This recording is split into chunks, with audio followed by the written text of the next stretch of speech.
All right, so this is going to be a short video for the day, but I'm going to show you 4 different websites where you can find thousands of different PBR materials that you can use even for commercial purposes, okay? And then after that, I'm going to show you how you can set these up inside of Blender and talk about them a little bit. So let's get started here with AmbientCG.com. I'm just going to click here and take a look at it. There's tons of materials in here, HDRI images, all kinds of fun stuff. So definitely go check it out. It's going to be worth your time. And of course, I'm going to link to these in the description, so you can go ahead and just click on those and get there a little bit quicker. But take a look here at sharetextures.com. Same deal. It's a lot of stuff. It's great. Take a look at it and find something that you can use, you know, for whatever you're working on. Moving on to Polyhaven. So polyhaven.com, pretty well known, but lots of great materials that you can utilize. And once again, these are licensed under Creative Commons, so you can use these for even commercial purposes. There's HDRI skies here as well. So you can load up some image-based lighting and render out your objects however you see fit. There's also some models on this one that make great learning examples. So you can load up these models and take a look at how other 3D artists create what they create and see how they lay out their topology and materials or whatever the case may be. So you can go ahead and download those and kind of use them for studies and things like that. Last but not least, we're taking a look at CGbookcase.com. Now this is geared towards architectural visualization. So there's a lot of little odd and ends in here that you won't find on the other websites. So there's some great things for like curtains, there's leaves, there's wallpapers. It's a good little resource. Okay. With all that in mind, let's go jump over to Blender here. I'm going to show you how to set up one of these materials, these PBR materials. And we're going to click the Material tab, click New, and we're going to go to the Shading tab. Okay. Now, if you go to Edit Preferences and then Add-ons, type in Node Wrangler, enable this. Okay, just check it, click it, enable it. Because there's automatic tags here. And if you click Edit Auto Tags, you'll see that you can have tags for base colors, subsurf, metallic, roughness, etc., etc.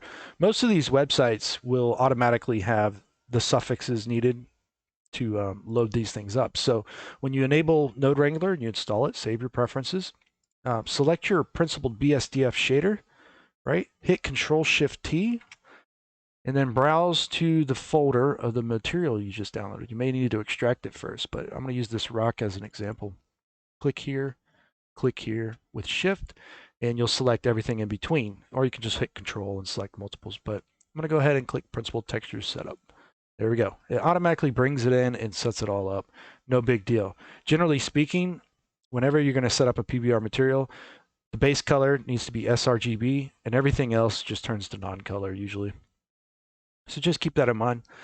And also, this one comes in with a little bit of an issue, and that is the normal map here.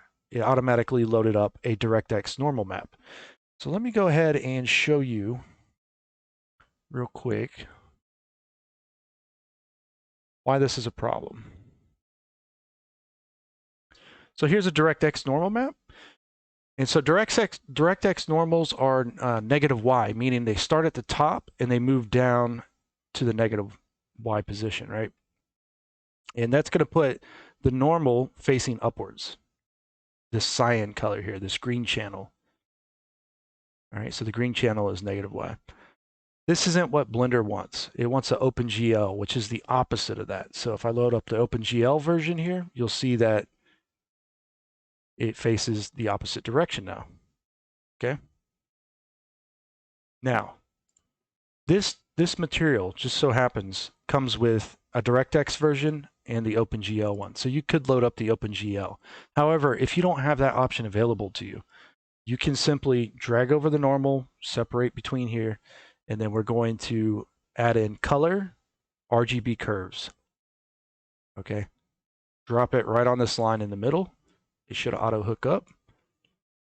And if it does, switch to the green channel, drag this bottom point here to the top, and this one that was at the top to the bottom. You've inverted those channels, and so now it should display correctly. You'll take a look here. This is correct. And if I was to press Control X and dissolve that, That's incorrect. So it's a minor difference, but it does make a big difference on your models when you're using these materials. So just keep that in mind. OpenGL for Blender. So that's going to be the positive Y there instead of the negative Y normal map. With all that in mind, that's it for this video. Hope you enjoyed, and I will check you out in the next one. All right, take care.